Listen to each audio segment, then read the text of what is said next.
What does it mean to dig too deep? Not into the stone of mountains, nor the unyielding heart of the earth, but into the silent chambers of the soul, where desire burns brighter than wisdom. In the elder days, before the sun and moon were kindled, before the race of men walked beneath the stars, there was a kingdom hewn from the living rock, a place of such splendor that its name was sung in the halls of the Valar. KhazadDûm, the Dwarves, the heart of Durin's folk, a marvel of the northern world. Its halls were vast as the heavens, its pillars rose like ancient trees, and its treasures gleamed with a light that rivaled the stars. Yet within its glory lay the seed of its ruin, for the dwarves, in their love for the earth's secrets, roused a darkness older than the world itself. What is greed if not the hunger that knows no satiation? It is the voice that whispers more when all needs is met, the hand that reaches for what lies just beyond grasp. The dwarves of Khazad-dûm heard that voice, and it sang to them of Mithril, of silver that shone like moonlight, of wealth that could make their name eternal. But every desire casts a shadow, and the deeper one delves, the closer one comes to the silence that lies beneath all things. Khazad-dûm was a dream-made stone, a testament to the dwarves' love for creation, yet it was also a mirror reflecting the heart's unspoken longing, and in that longing they awoke a terror that would unmake their world, a nameless fear, a shadow of flame, a remnant of the world's first darkness. This is no mere tale of stone and fire, but a song of the soul's temptation, of the burdens we carry, and of the fears that dwell beneath our striving. It is a chronicle of Khazad-dûm, when dwarves roused the dark, and of the light that endured beyond the shadow. Listen now, and hear the echoes of a kingdom lost, a warning carved in stone, a question that lingers in the heart. What lies in the deep places of your own desire, and what might you awaken if you follow it too far? In the beginning, when the world was young and the stars alone lit the vault of heaven, there was Durin the Deathless, first of the 7 fathers of the dwarves, forged by Aule the smith of the Valar, in secret and in love. Durin awoke in the shadows of the misty mountains, his heart stirred by the music of stone. He heard the earth sing, deep, resonant, eternal, and in that song he found his purpose. With axe and hammer he delved, and Khazad-dûm was born. Great halls rose vast as the firmament, their pillars like the trunks of ancient trees, their ceilings glittering with veins of crystal that caught the starlight and cast it back in prisms of forgotten light. The dwarves wrought forges that burned with the fire of creation, their anvils ringing with the joy of making. Gold they found and jewels, but these were as toys to them, for their true love was Mithril, the silver that gleamed like moonlight trapped in metal, lighter than air, stronger than steel, more precious than the dreams of kings. Khazad-dûm was no mere city, but a hymn to the earth's heart, a testament to the dwarves' longing to mirror the craft of their maker. They built stairways that spiraled into the heavens, bridges that spanned chasms where light dared not linger, and chambers where the echoes of their voices seemed to join the music of the Ainur. Under the peaks of Sigil, Caradhras, and Celebdil, the dwarves wove their legacy, and Durin, their father, walked among them, his eyes bright with the vision of a kingdom that would endure beyond the breaking of the world. What is legacy, if not the hope that what we build will speak our name when we are gone? The dwarves believed their halls would stand forever, a bulwark against time, a song carved in stone. Yet even in their triumph there was a whisper, a faint, unheeded note of warning, a shadow cast by the brilliance of their ambition. The halls of Khazad-dûm were a marvel beyond reckoning. The great chamber of Durin, vast as a cathedral of stone, glowed with the light of 1,000 lanterns, their flames reflected in polished walls until the room seemed to hold a constellation of stars. The forges roared their heat, a heartbeat that pulsed through the mountain, shaping Mithril into artifacts of surpassing beauty, helms that shone like the dawn axes that sang as they struck chains so fine they seemed woven from moonlight itself.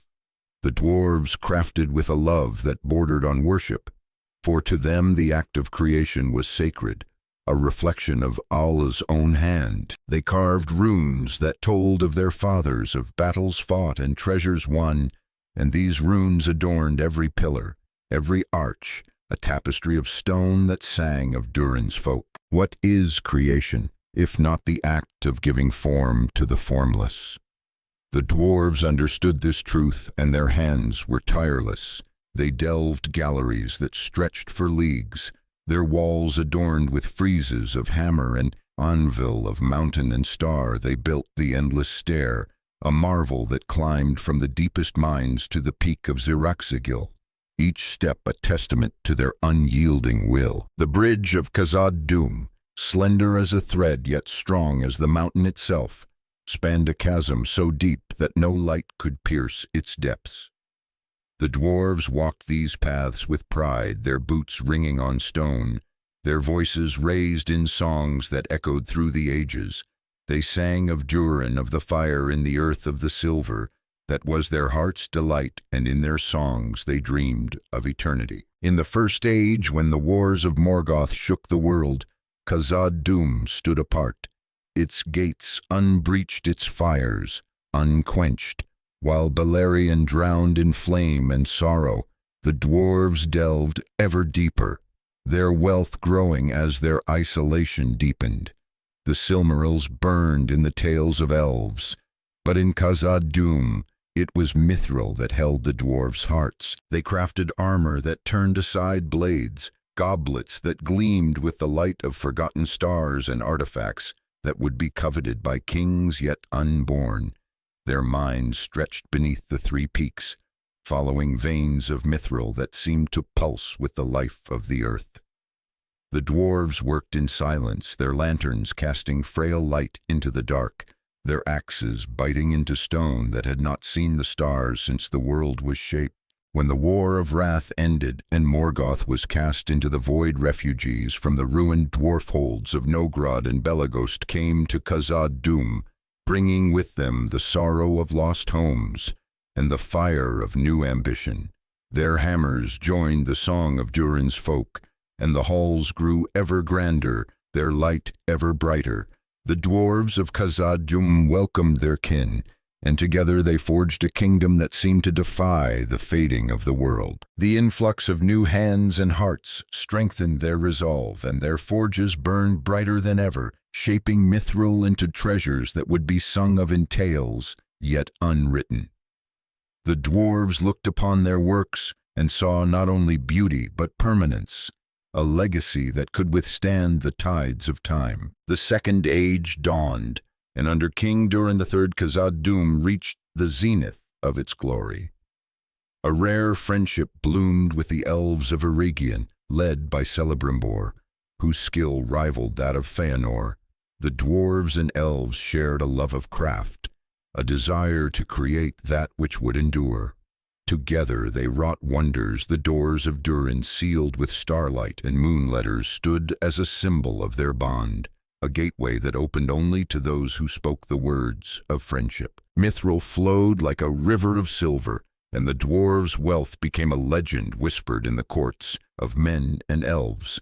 They traded mithril with the elves, receiving in return knowledge of song and lore, a harmony of stone and starlight that enriched their halls. The dwarves crafted gifts for their elven allies, a helm for Celebrimbor, its crest gleaming with mithril, and a belt for Galadriel, its links delicate as spider's silk, yet unbreakable. Yet pride, like mithril, is a double-edged gift. It raises up, but it also blinds. The dwarves looked upon their works and saw a kingdom that could defy the fading of the world. They saw halls that would stand when the stars grew dim, treasures that would be coveted when their names were forgotten. They did not see the shadow that grew in their hearts, the hunger that whispered of deeper veins of treasures yet unclaimed. What is temptation, if not the voice that says, "More"? The dwarves heard that voice, and it sang to them of mithril of silver that lay hidden in the roots of the earth. of wealth that could make their name eternal. They delved and delved and delved again, their axes biting into stone that had not seen light since the world was shaped. Each strike was a note in their song, but it was also a step toward the dark. The dwarves did not know, how could they, that beneath their feet in caverns inaccessible, a shadow waited. A shadow older than the mountains, older than the stars, older than the music itself. A shadow that had fled the ruin of its master at the end of the First Age, seeking the deepest dark to hide its fire. Durin's Bane, a Balrog of Morgoth, a Maya fallen from the grace of Ilúvatar, cloaked in flame and terror, slept in the uttermost foundations of stone. Its heart burned with the malice of its master, its whip cracked like thunder, and its presence was a wound upon the earth. The dwarves in their hunger drew near to its resting place, their axes echoing in the silence, their lanterns casting frail light into the abyss. They sought Mithril, but they found something else, a darkness that would unmake all they had built. The glory of Khazad-dûm was a flame that burned bright, but every flame casts a shadow. The dwarves' love for Mithril was their strength, but it was also their weakness. They saw the silver as a gift, a blessing from the earth, but they did not see the cost. Each vein they followed led them deeper, each treasure they claimed brought them closer to the dark. What is desire if not a path that narrows as it descends? The dwarves walked that path, their hearts full of dreams, their hands full of silver. They did not know that the earth held secrets older than their songs, secrets that would rise to claim them. Khazad-dûm stood as a beacon, a marvel, a kingdom that seemed eternal. But eternity is a dream, and even the mightiest works can fall. The dwarves' pride was not in gold or jewels, but in the act of creation itself. They saw themselves as children of Ul, heirs to his fire, and they poured their souls into their works. The halls of Khazad-dûm were a reflection of their hearts, a mirror of their longing to create something that would endure, yet in their striving they forgot the humility of their maker, who bowed before Ilúvatar and offered his creations in love. The dwarves sought to rival the valor, to build a kingdom that would stand as a testament to their own glory, and in that ambition they sowed the seeds of their ruin. The Mithril they loved was not merely a treasure, but a temptation, a lure that drew them ever deeper, ever closer to the dark. What is a kingdom, if not the sum of its dreams? Khazad-dûm was a dream made stone, a vision of permanence in a world of fading light. The dwarves believed their halls would stand forever, their treasures would shine when all else was dust. They did not see the fragility of their works, the fleeting nature of all things wrought by mortal hands. They did not hear the silence that waited beneath their songs, the shadow that stirred in the deep. The glory of Khazad-dûm was a song of triumph, but it was also a prelude to sorrow, for in the heart of every great work lies the seed of its undoing, and in the heart of every desire lies the shadow of its cost. The dwarves of Khazad-dûm walked in light, but they walked toward darkness. Their halls were a marvel, their treasures a legend, their legacy a song that echoed through the ages. Yet the deeper they delved, the closer they came to the silence that lies beneath all things. They sought to create, to endure, to leave their mark upon the world. But the world is older than their dreams, and its secrets are not easily tamed. Khazad-dûm stood as a testament to the dwarves' love, their pride, their ambition, but it also stood as a warning, a reminder that even the brightest light can cast the darkest shadow. The year was 1980 of the Third Age, and King Durin VI sat upon the throne of Khazad-dûm, his crown a circlet of mithril that gleamed like moonlight on water. For millennia the dwarves had mined the silver veins that ran like rivers through the heart of the mountain, their wealth growing as their halls expanded. The mithril pulsed with a light that seemed to hold the memory of stars, a gift from the earth that the dwarves cherished above all else. Their lanterns burned bright, casting frail beams into the dark. Their axes sang each strike a note in the song of their making. The halls of Khazad-dûm glowed with the splendor of their craft, their pillars rising like the bones of the earth, their ceilings glittering with crystals that caught the light and wove it into prisms of forgotten glory. The great chamber of Durin was a cathedral of stone, its walls polished to a sheen that reflected the flames of 1,000 lamps, as if the room held a constellation of its own. Yet the veins of Mithril grew thin and the dwarves grew bold. They delved deeper past the known galleries, past the songs of their fathers, past the runes that told of Durin's glory, into places where the stone was silent and the air grew heavy with secrets. What drives us to seek what lies beyond our grasp? Is it courage or is it folly? The dwarves did not pause to ask. Their axes struck and the earth groaned, and then on a day unmarked by sun or star a sound answered. Not the chime of Mithril nor the rumble of stone, but a roar low and ancient, like the stirring of a storm that had slept since the world's birth. The dwarves had roused the dark. What is fear, if not the shadow of the unknown? The dwarves stood frozen, their lanterns trembling in their hands. As the sound grew louder, nearer, a pulse that shook the roots of the mountain. The air grew hot, heavy with the scent of ash and sulfur, and the light of their lamps dimmed, as if swallowed by a greater dark. From the depths a shadow rose, vast and terrible, a creature of flame and terror, its wings of darkness blotting out the crystal glow of the halls. Its whip cracked like thunder. Its roar was the voice of ruin, and its eyes burned with a malice older than the stars. Durin's Bane, a Balrog of Morgoth, a Maya fallen from the grace of Ilúvatar, awoke from its slumber in the uttermost foundations of stone. It was no mere beast, but a spirit of fire, a servant of Melkor, who had walked the halls of Angband when the world was young. Its heart burned with the wrath of its master, its presence a wound upon the earth, and its power a remnant of the world's first darkness. The dwarves, for all their might, were as children before it, their axes frail, their courage a fleeting spark against its flame. The Balrog was no creature of chance, no accident of the deep. It was a being of the timeless halls, a Maya who had sung in the music of the Ainur before the world was made, like Sauron, like Gandalf. It was of the same order, a spirit of fire and shadow drawn to Melkor's splendor in the days of his greatness and bound to his darkness when he fell. It had fought in the wars of the First Age, its whip lashing through the ruin of Gondolin, its flames searing the fields of Beleriand. When the war of wrath broke Morgoth's dominion, it fled a shadow seeking sanctuary in the deep places of the world. The misty mountains raised by Melkor's malice were a fitting refuge, their roots gnawed by nameless things, their caverns inaccessible to light or song. There, in the silence beneath Khazad-dûm, it slept, its fire dimmed, but unquenched its malice, waiting for a spark to kindle it anew. And the dwarves, in their hunger for Mithril, provided that spark, their axes echoing in the silence, their lanterns casting frail light into the abyss. What is hubris, if not the belief that we can master the earth's secrets?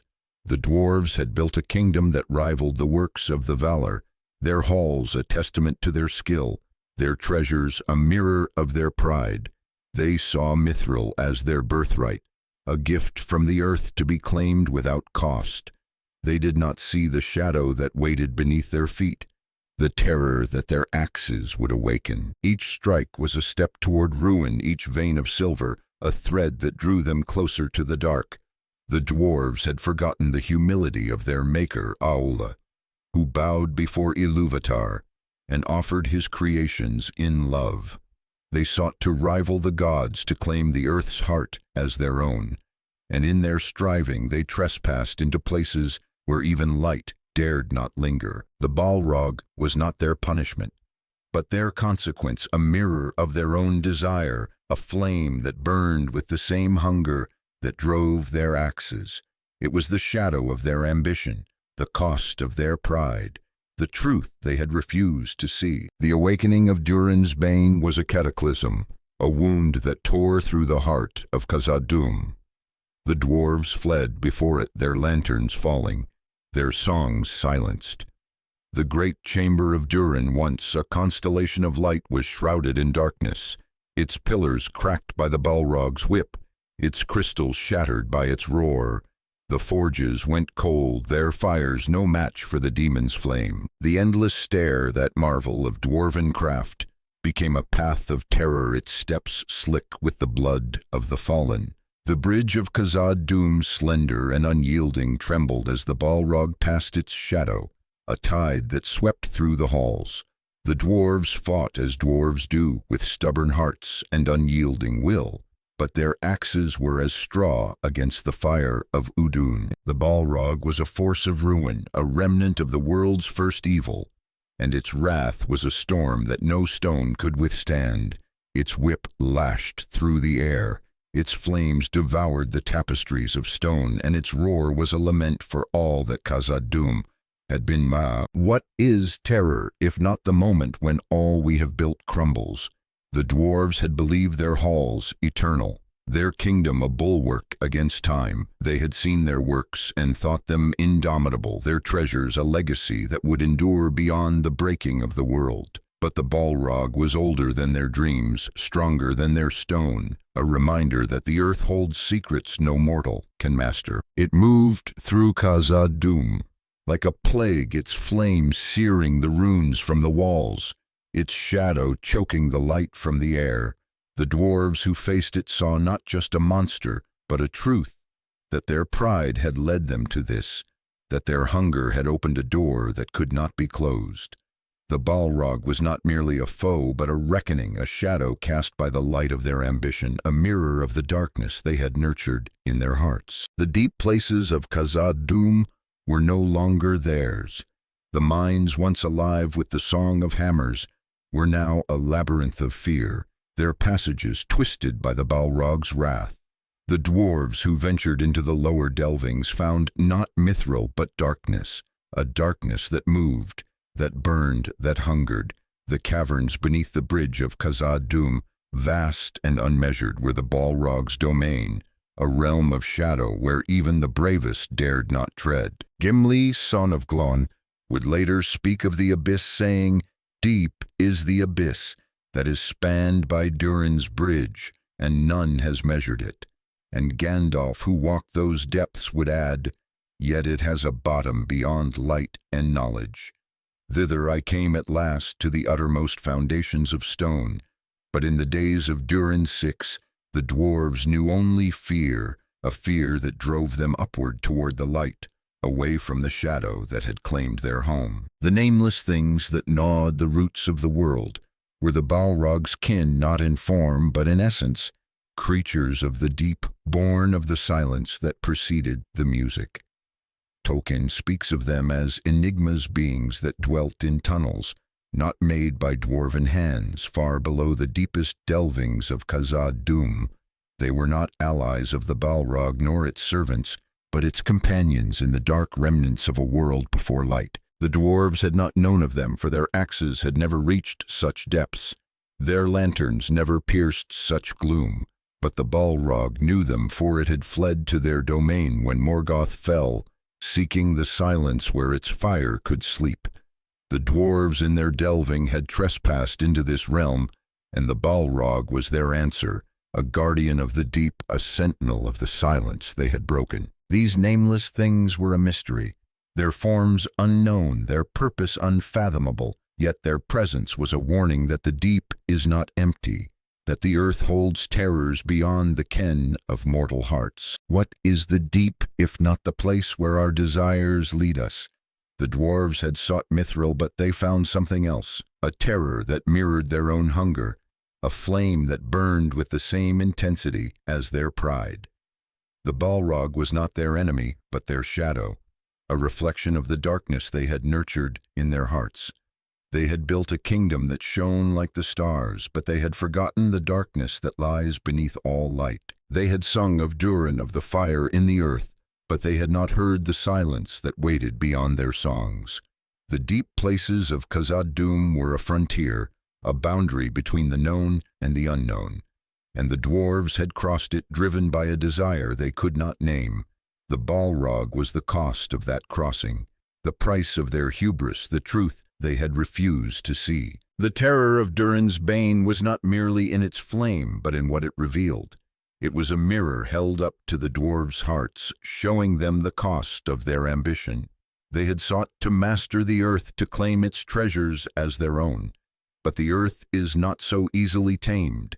It holds its own, and it keeps its own, and those who trespass in its depths do so at their peril. The Balrog was a reminder of this truth, a flame that burned away the illusions of permanence, a shadow that swallowed the light of their dreams. The dwarves had built a kingdom that rivaled the stars, but the stars are distant, and the deep is near. They had sung of glory, but the deep sang of ruin, and its song was louder, older, stronger. The awakening of the Balrog was not the end of Khazad-dûm, but the beginning of its end. The dwarves fought as they always had, with hearts of stone and wills of iron. They stood in the halls their fathers had built. Their axes raised their voices defiant, but the Balrog was no foe. They could defeat no enemy they could outlast. It was a force of nature, a storm of fire and shadow, and its wrath was a tide that swept through the mountain. The dwarves who survived carried the memory of that terror, a wound that would never heal, a fear that would linger in their songs.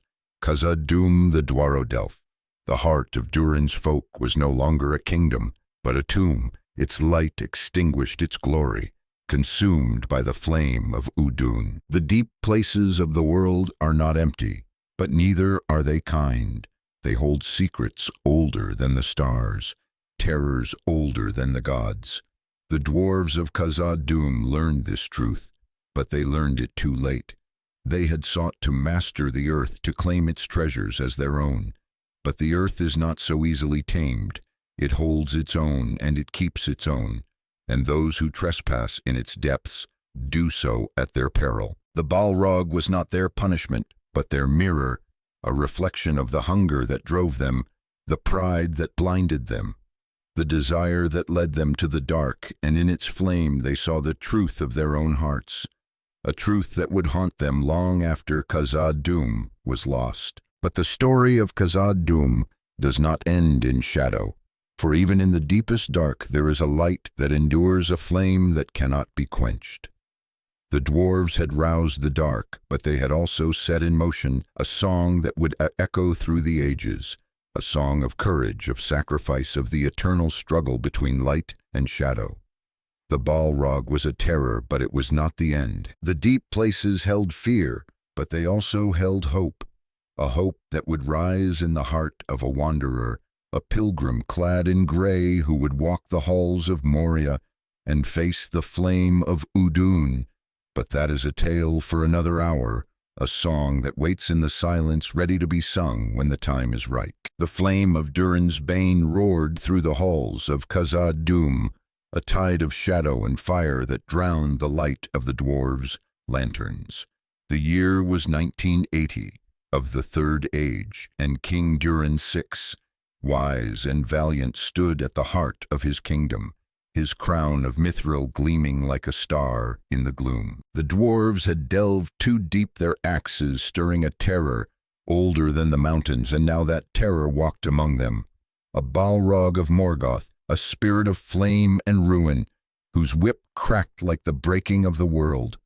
The great chamber of Durin, once a constellation of light, was now a battlefield. Its pillars trembling, its crystals shattered, its air thick with the stench of ash. The dwarves, for all their pride, for all their craft, stood on the edge of an abyss. Their songs silenced their hearts, heavy with a fear they could not name. What is loss, if not the moment when the world we know becomes a stranger? The house of Durin, forged in the fire of Ole's love, was about to fall, and with it the dream of Khazad-dûm. King Durin VI was no coward. He was the sixth of his name, heir to the deathless bearer of a legacy that stretched back to the starlit years before the sun. His hands had shaped Mithril, his voice had sung the songs of his fathers, and his heart burned with the stubborn fire of his kin. When the Balrog rose, its shadow swallowing the light of the halls, Durin stood to meet it, his axe raised, his crown a beacon in the dark. The dwarves rallied to their king, their axes gleaming, their voices raised in defiance. They fought in the galleries where their fathers had delved, in the chambers where their runes told of glory, in the shadow of the pillars that had stood for millennia. But the Balrog was no foe of flesh and bone. Its whip lashed through the air, its flame devoured the stone, and its roar was a lament for all that KhazadDûm had been. Durin faced the demon, his axe striking sparks against its shadow, but the fire of Udûn was stronger. The king fell, his blood staining the stone, his crown rolling into the darkness. From that day the creature was named Durin's Bane, the slayer of the king, the doom of his house. What is a king if not the heart of his people? Durin's death was more than the loss of a man. It was the breaking of a dream, the silencing of a song that had echoed through the ages. The dwarves stood stunned, their axes heavy in their hands, their lanterns dim. The Balrog did not pause, its flame swept through the halls, its shadow a tide that drove the dwarves before it. The forges went cold, their fires no match for the demon's wrath. The endless stair, that marvel of dwarven craft, became a path of terror, its steps slick with the blood of the fallen. The Bridge of Khazad-dûm, slender as a thread yet strong as the mountain, trembled as the Balrog passed its presence, a wound upon the earth. The dwarves fought as dwarves do, with hearts of stone and wills of iron. But their courage was a fleeting spark against the flame of Udûn. The halls of KhazadDûm, once a hymn to the earth's heart, were now a tomb. Their light extinguished, their glory consumed. Yet the house of Durin did not yield. Son of Durin took up his father's crown, a heavy burden in a kingdom of shadow. He was young, fierce, unbowed, his heart burning with the fire of his kin. Rallied the dwarves, his voice a clarion call in the dark, and for a year that stretched like a lifetime, they held the halls of KhazadDûm against the Balrog's wrath. What is courage, if not the refusal to yield even when hope is lost? The dwarves fought in the galleries, their axes clashing against the demon's flame. They fought in the chambers, their lanterns casting frail light against its shadow. They fought on the stairways, their boots ringing on stone, their voices raised in songs of defiance. They sang of Durin, of the fire in the earth, of the Mithril that was their heart's delight. But the Balrog was a force of ruin, a storm that no stone could withstand. Its whip cracked, its flame devoured, and its roar was a dirge for the kingdom it claimed. The year of struggle was a crucible, a forging of grief and grit in the heart of KhazadDûm. The dwarves built barricades of stone only to see them shattered. They forged new axes only to see them melt in the Balrog's fire. They stood shoulder to shoulder, their shields raised, their eyes fixed on the shadow that loomed before them. Led them, his crown a symbol of their unyielding will, his axe a beacon of their defiance. But the Balrog was relentless, its malice a tide that swept through the mountain. It hunted the dwarves through the halls, its flames searing the runes from the walls, its shadow choking the light from the air. The dwarves who fell were not merely warriors, but fathers, sons, brothers, their names carved in the stone.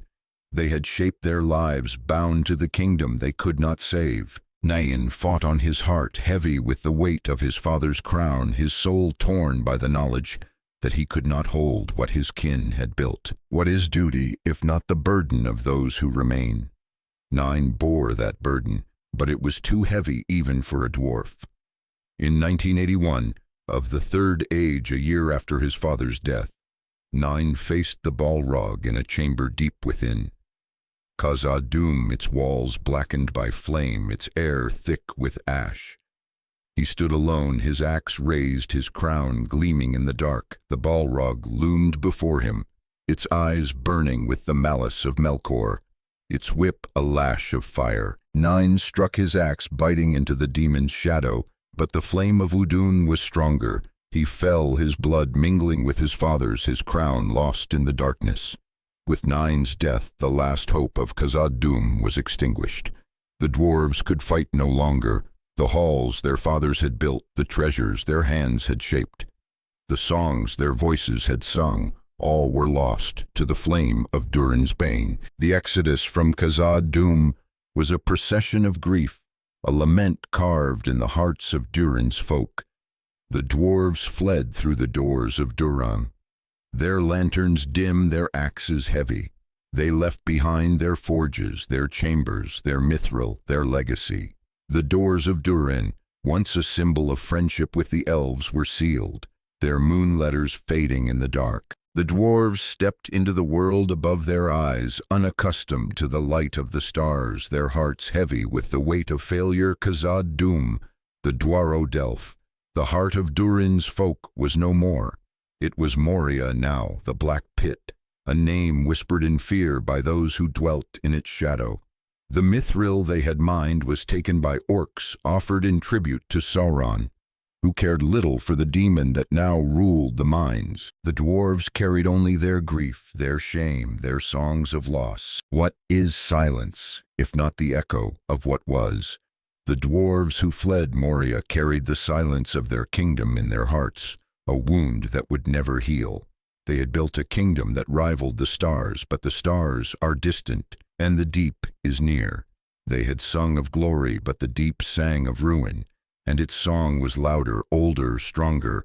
The fall of the House of Durin was not merely the loss of a kingdom, but the loss of a dream, a vision of permanence in a world of fading light. The dwarves had believed their halls would stand forever, their treasures would shine when all else was dust.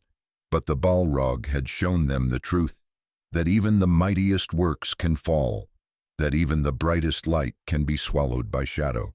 They had sought to master the earth, to claim its treasures as their own. But the earth is not so easily tamed. It holds its own, and it keeps its own, and those who trespass in its depths do so at their peril. The dwarves who survived carried the memory of Khazad-dûm, a burden heavier than stone. They settled in new lands in Erebor, in the Iron Hills, but their hearts remained in the halls they had lost. Their songs became laments, their runes told of sorrow, their axes lay idle. The fall of Khazad-dûm was a wound upon their soul, a reminder of the cost of their pride, the price of their hunger. They had delved too deep, and in doing so, they had awakened a terror that could not be undone. The Balrog was not their punishment, but their mirror, a reflection of the darkness they had nurtured in their hearts. And in its flame they saw the truth of their own folly, a truth that would haunt them through the ages. The silence of Moria was a wound upon the world, a scar that spoke of loss and failure. The dwarves had left their kingdom, but they could not leave their grief. They carried it with them, a shadow that followed them. Through the years, a song that lingered in their hearts. The fall of the House of Durin was a tragedy, but it was also a warning, a reminder that the deep is not empty, that the earth holds secrets no mortal can master. The dwarves had sought to create, to endure, to leave their mark upon the world. But the world is older than their dreams, and its secrets are not easily tamed. Moria stood as a testament to their love, their pride, their ambition, but it also stood as a monument to their loss, a silent witness to the flame that had consumed their light. The fall of Khazad-dûm was not the end of Durin's folk, but it was the end of their dream. The dwarves who fled carried the memory of their kingdom, but they could not reclaim it.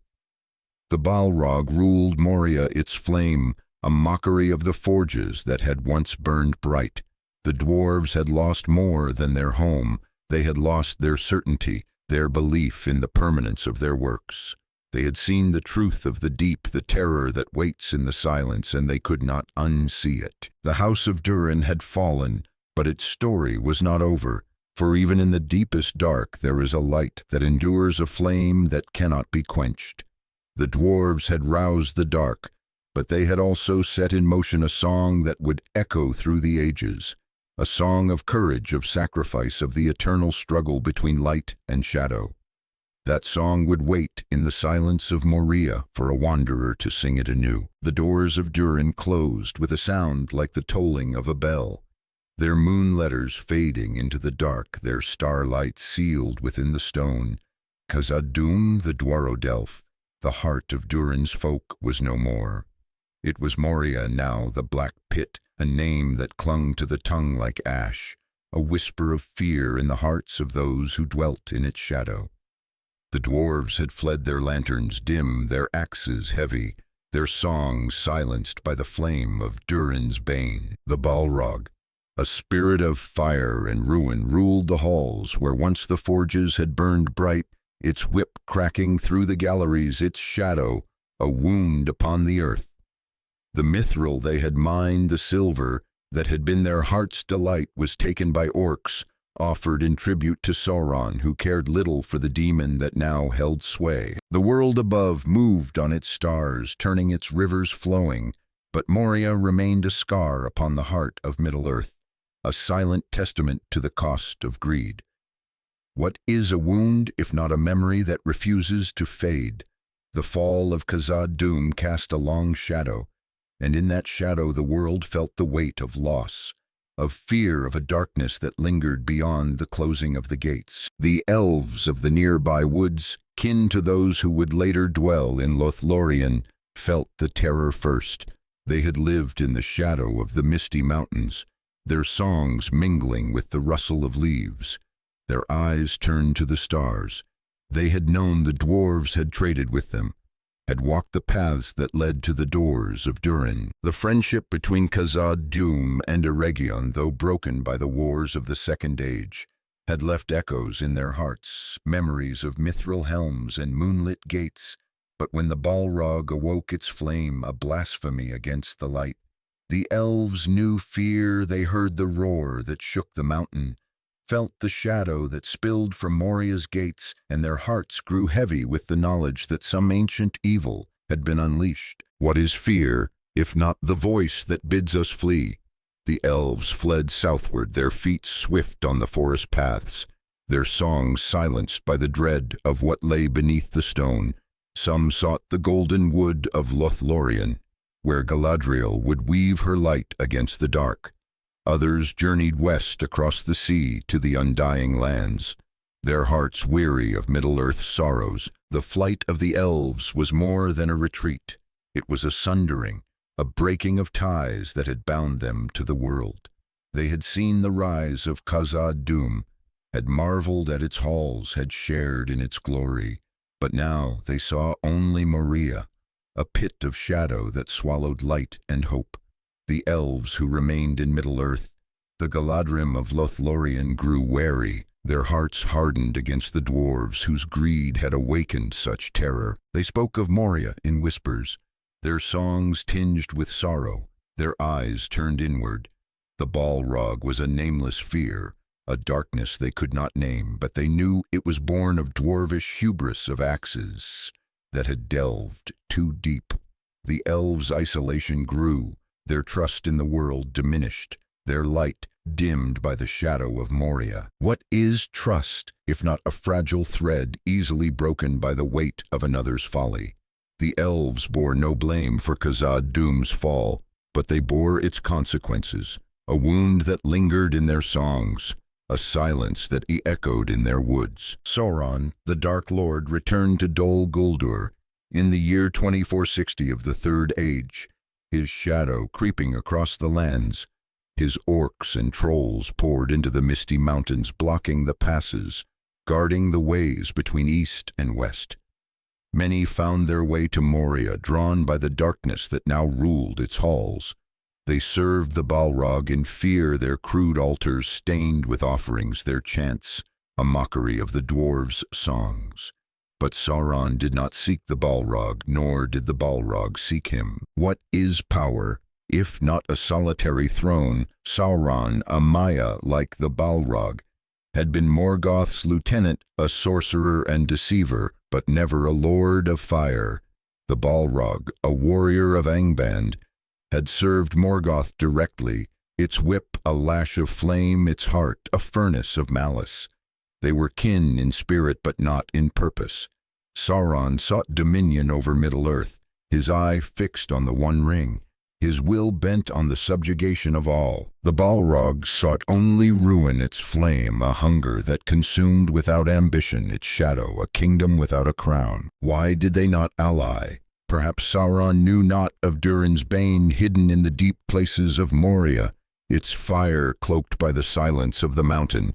Perhaps the Balrog in its ancient malice cared nothing for Sauron's schemes, its heart still bound to Morgoth, its will unyielding to any lesser lord. Or perhaps they saw in each other a rival, a power too great to bind, too perilous to trust. Evil does not share power, and the Balrog was no servant. It was a force of ruin, a remnant of the world's first darkness, and its flame burned for no one but itself. Sauron, in his cunning, may have seen the Balrog as a tool, a rabid beast that served his ends by holding Moria against his enemies.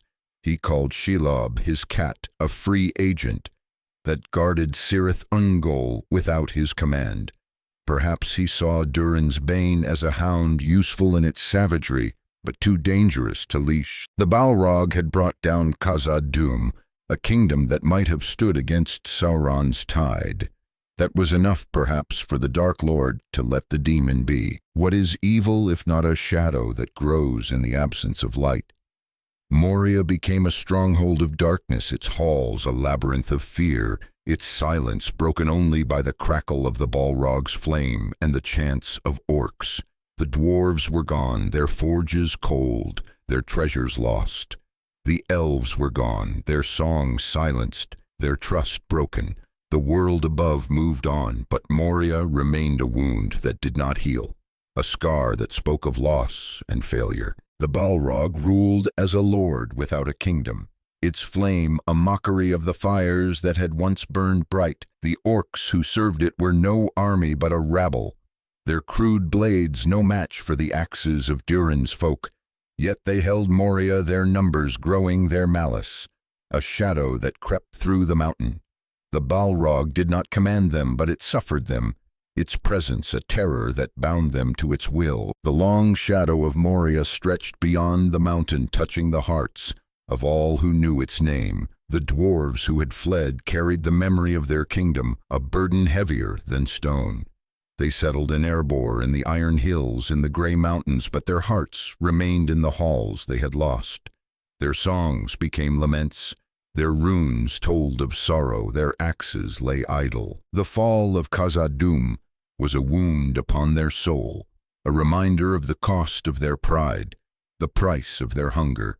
They had delved too deep, and in doing so they had awakened a terror that could not be undone. The Balrog was not their punishment but their mirror, a reflection of the darkness they had nurtured in their hearts. And in its flame they saw the truth of their own folly, a truth that would haunt them through the ages. The elves who fled Moria carried their own wounds, their hearts heavy with the knowledge that the world was less safe, less kind than they had hoped. The Galadrim of Lothlorien wove their light against the dark, but their eyes were wary, their trust diminished. They spoke of Moria in whispers, their songs tinged with sorrow, their hearts turned inward. The Balrog was a nameless fear, a darkness they could not name, but they knew it was born of dwarvish greed, of axes that had trespassed into the deep. The elves' isolation grew, their connection to the world frayed, their light dimmed by the shadow of Moria.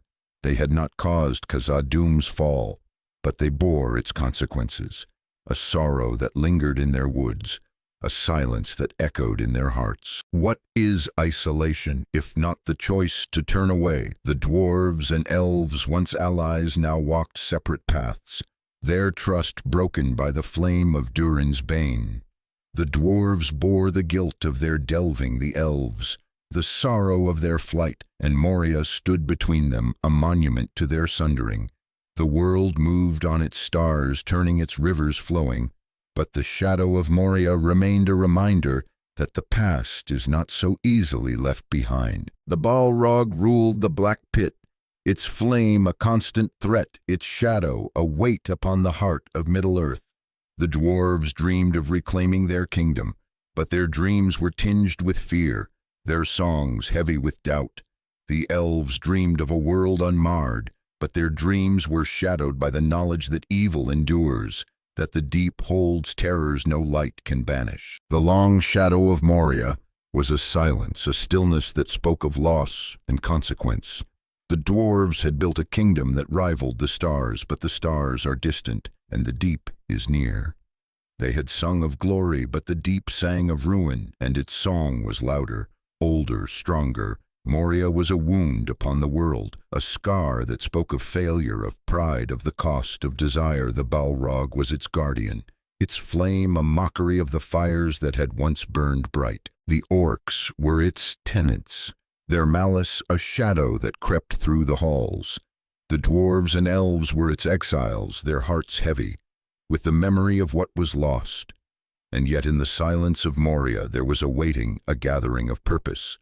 For the shadow of the black pit was not eternal, and the flame of Udûn was not unquenchable. A light would come, a wanderer clad in grey, bearing a flame that could meet the Balrog's fire. But that is a tale for another hour, a song that waits in the silence, ready to be sung when the time is right. The long shadow of Moria was a reminder that the past is not so easily buried, that the consequences of our choices linger long after the deed is done. The dwarves had delved too deep, and in doing so they had changed the world. The elves had fled, and in doing so they had turned away from it. Sauron had let the Balrog be, and in doing so he had left a wound unhealed. Moria stood as a testament to their failures, their fears, their silences. But it also stood as a promise that even in the deepest dark there is a light that endures, a hope that waits in the silence, ready to rise when the world calls for it. The shadow of Moria was long, but it was not endless. The flame of Durin's Bane burned bright, but it was not eternal. And in the heart of Middle-earth a song was waiting, a song of light and shadow, of courage and sacrifice that would echo through the ages. The shadow of Moria had grown long, its silence a wound upon the heart of Middle-earth. For 1,000 years the black pit stood empty save for the flame of Durin's Bane, its halls a labyrinth of fear, its light extinguished by the Balrog's wrath. The dwarves had fled their songs, silenced. The elves had turned away their trust. Broken orcs and trolls crept through the mines, their crude chants a mockery of the anvils that once rang. Yet in the year 3019 of the Third Age a light came to Moria, frail but unyielding, borne by a wanderer clad in grey. Gandalf the Grey Pilgrim, a Maya sent by the Valor, led the Fellowship of the Ring into the depths of the black pit, his staff aglow with the radiance of hope. What is faith, if not the courage to walk into the dark? Gandalf knew the shadow that waited, the flame that burned in the heart of Moria, and yet he went driven by a purpose older than the mountains, a song that echoed from the music of the Ainur. The stage was set for a clash of fire and light, a battle that would shake the roots of Zirak-Sigil and rewrite the tale of Khazad-dûm. The Fellowship entered Moria, through the doors of Durin, their footsteps echoing in the silent halls, their lanterns casting frail beams against the gloom.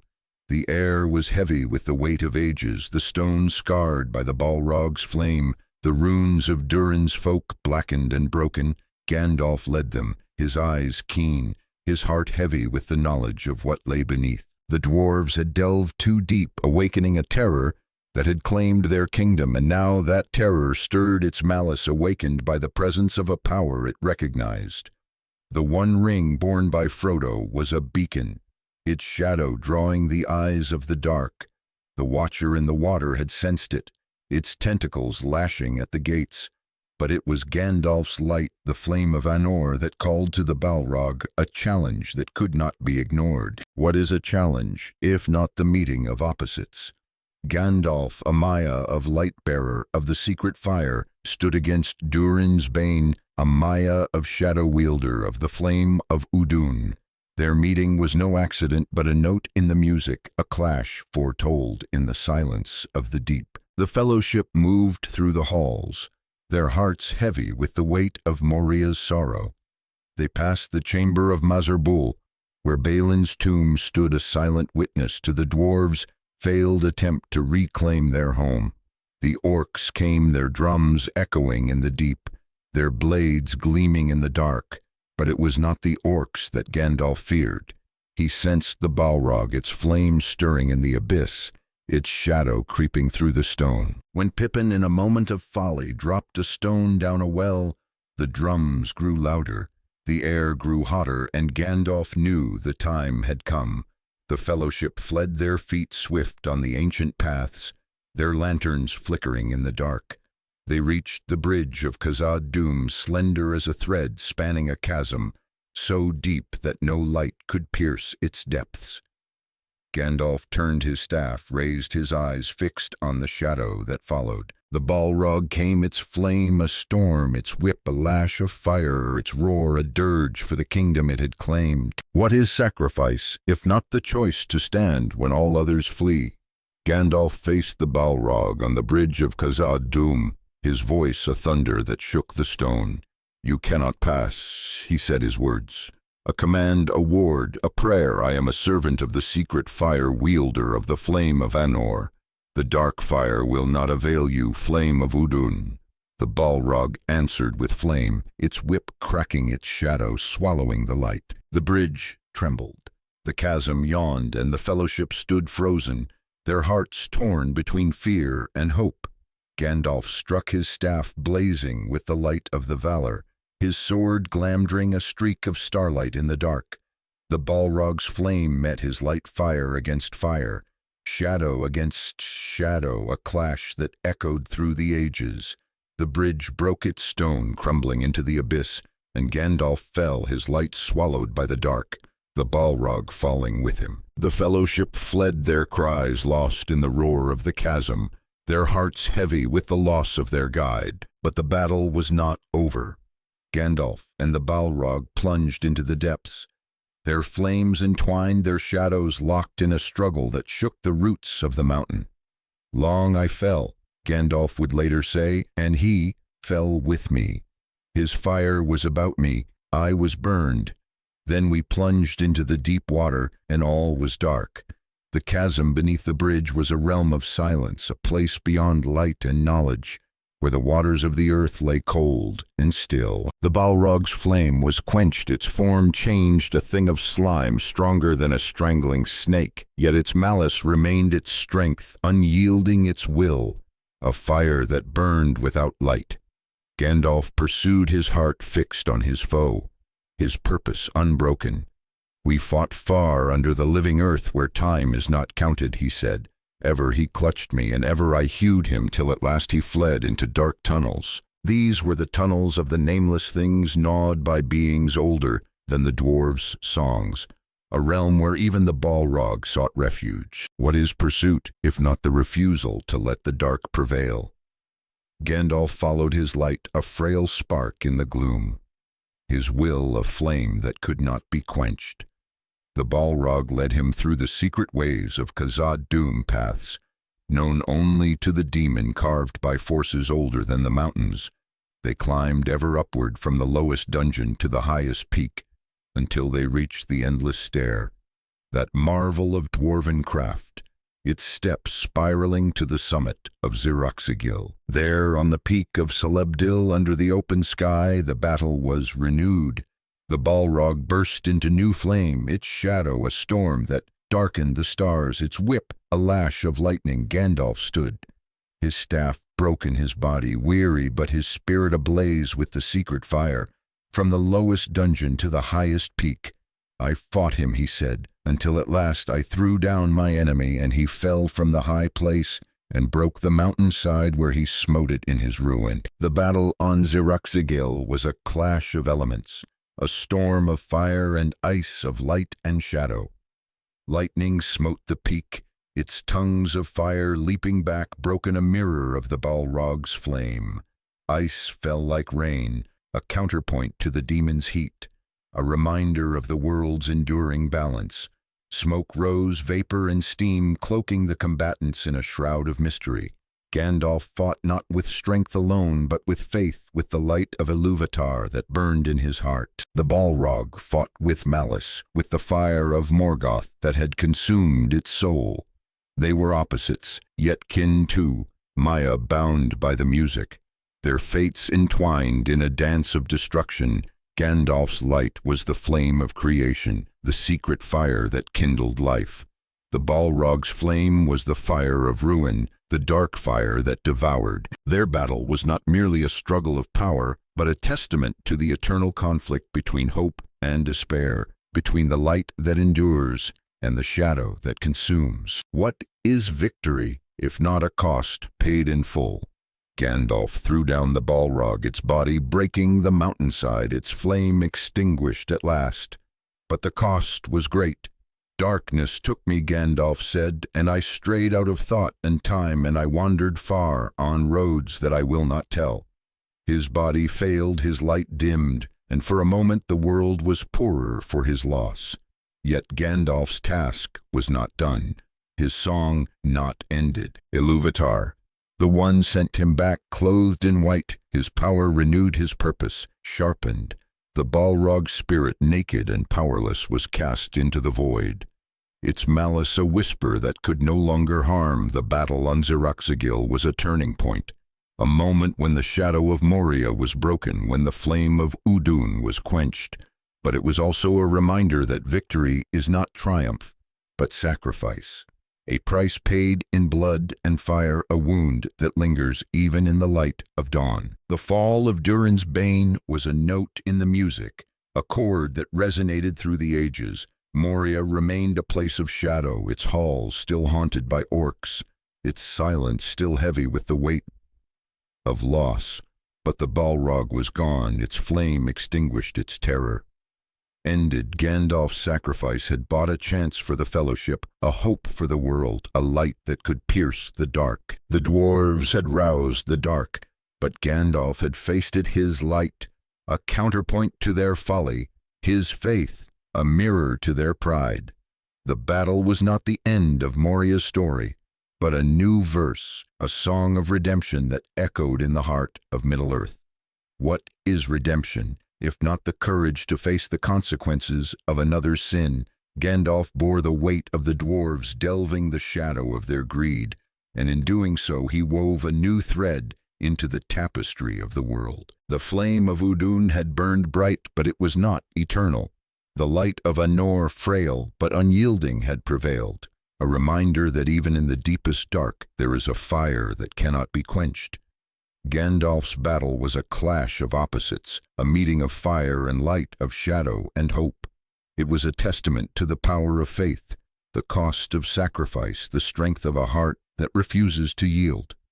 Moria remained a wound, a scar upon the heart of Middle-earth, but it was no longer a prison. The Balrog was gone, its shadow broken, its flame extinguished, and in its place a new song was born, a song of light and courage, of a wanderer who faced the dark and returned, bearing a flame that would guide the world through the shadow yet to come. The flame of Durin's Bane is quenched, its shadow broken upon the peak of Zirakzigil, its malice cast into the void. Gandalf, the grey pilgrim, now clad in white, stands as a beacon of light, his sacrifice a note in the music of the Ainur that echoes through the ages. Moria, the black pit, remains a wound upon the heart of Middle-earth, its halls silent, its forges cold, its light extinguished. Yet the story of Khazad-dûm, the Dwarves, the heart of Durin's folk, is not ended. It is a song that lingers, a tale that fades but does not die, a whisper in the stone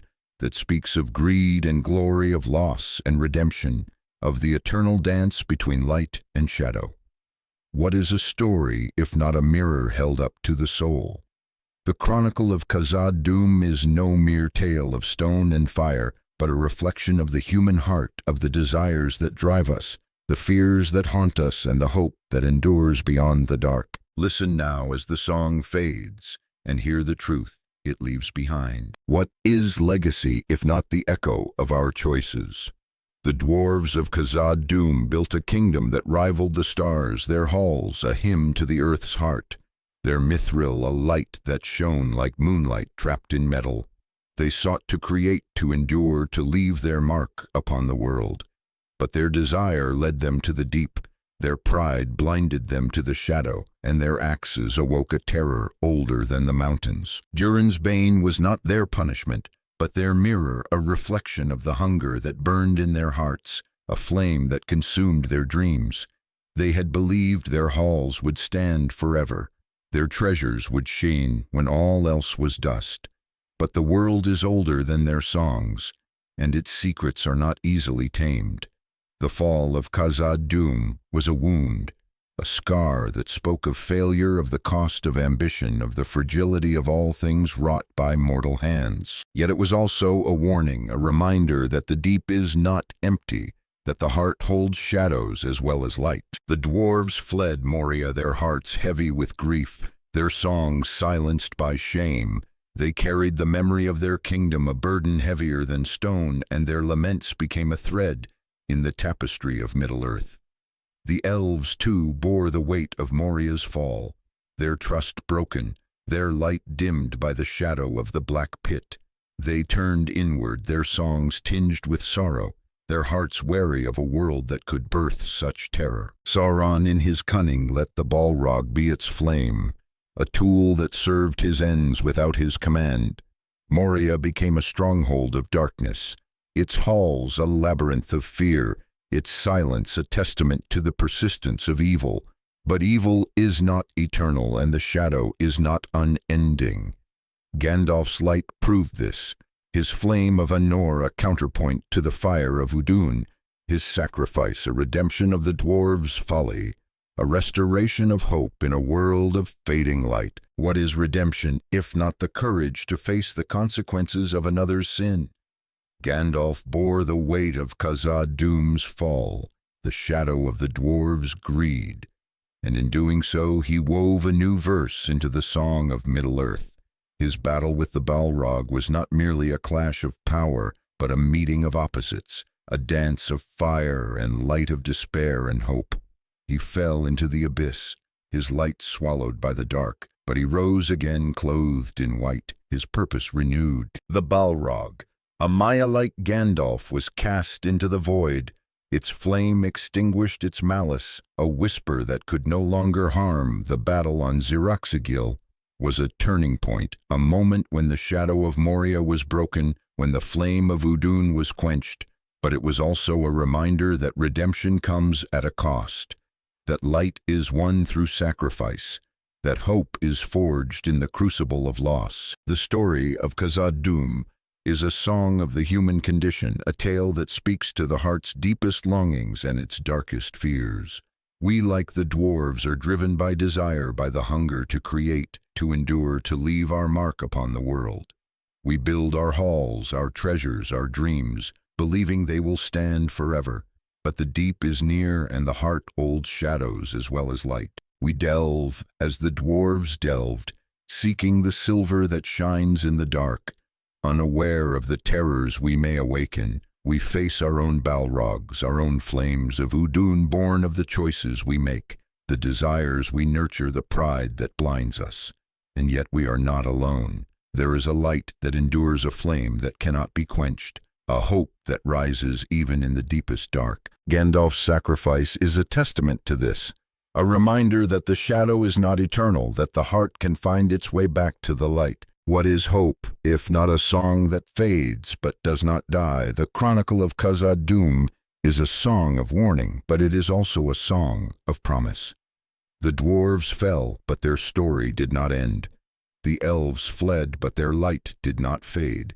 Gandalf faced the dark, and his flame burned brighter for it. Moria remains a wound, a scar upon the heart of Middle-earth, but it is not the final note. The world moves on its stars, turning its rivers flowing, its songs echoing through the ages. The dwarves dream of reclaiming their kingdom, their axes ready, their hearts unbowed. The elves sing of a world unmarred, their voices weaving light against the dark, and Gandalf now, the White, walks the paths of Middle-earth, his staff a beacon, his heart a fire that guides the lost. The shadow of Moria is long, but it is not endless. The flame of Udûn burned bright, but it was not eternal, and in the silence of the black pit a new song waits, ready to be sung when the time is right. The song of KhazadDûm is a question, a mystery, a truth that lingers in the heart. What lies in the deep places of your own desire, and what might you awaken if you follow it too far? The dwarves sought Mithril, but found shadow. They built a kingdom, but lost a dream. Yet their story is not one of defeat, but of endurance, of the light that persists, even in the darkest night. We too walk paths of light and shadow, our hearts torn between the hunger to create and the fear of what we may unleash. We face our own deep places, our own nameless fears, our own flames of ruin, but we are not alone. There is a light that endures, a flame that burns. In the heart, a hope that rises when all seems lost. The Chronicle of KhazadDûm is a mirror, a song that asks us to look within to see the shadows we cast, and to find the light that will guide us home. The song fades now, its notes drifting into the silence, its melody a whisper in the stone. Moria stands, a wound, a warning, a promise. The dwarves' axes are silent, but their hearts are not. The elves' songs are sorrowful, but their light is not dimmed. Gandalf's flame burns bright, a beacon for a world in shadow. The Chronicle of KhazadDûm is not ended, but woven into the greater song of Middle-earth, a tapestry of light and shadow, of loss and redemption, of the eternal struggle that defines us all. What is life, if not a song that fades but does not die? Listen now to the silence that follows, and hear the truth. It holds that even in the deepest dark, there is a light that endures, a hope that waits, a song that will rise again.